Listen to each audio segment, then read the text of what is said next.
Hola, ¿cómo te llamas? Me llamo Giada Romitti. ¿De dónde eres?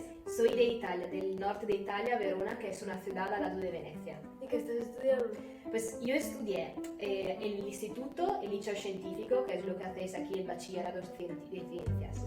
Luego hice mi carrera en matemáticas, 3 años, y después de esto me especialicé más en el máster haciendo matemáticas por aplicaciones biomédicas. Acabé hace 2 años y ahora hace 1 año estoy trabajando aquí en Valencia haciendo un doctorado de investigación.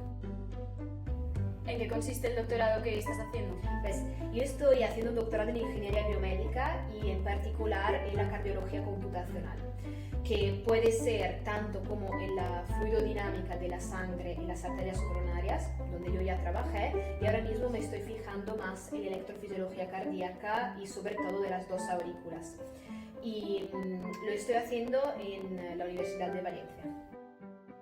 ¿Qué es la ingeniería biomédica? Pues la ingeniería biomédica es una parte de la ingeniería que trabaja directamente con la medicina y en particular con los médicos, ayudándolos a dibujar las mejores prótesis, analizar unas patologías que directamente en el paciente no se pueden ver o simulando terapias personalizadas sobre cada paciente. ¿Pensabas que la medicina estaría tan relacionada con las matemáticas? Pues la verdad es que no, porque cuando hice el instituto y también la carrera, como veía todo muy teórico y era una teoría después de la otra, el ejercicio después del otro, y no sabía que cómo resuelves ecuaciones normales al instituto, luego hay ecuaciones que describen el fluido de la sangre o el potencial de acción del corazón.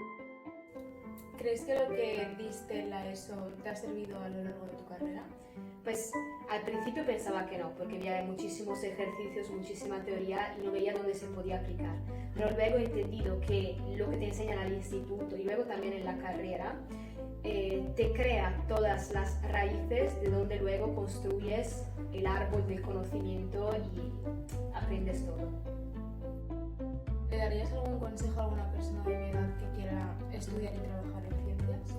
Pues la primera seguramente es mucha paciencia, porque muchas veces no te va a salir las cosas a la primera y necesita trabajar mucho. Entonces la segunda es ganas de trabajar y intentarlo hasta el final y luego ganas de aprender, de descubrir cosas nuevas y no pararse a la primera dificultad.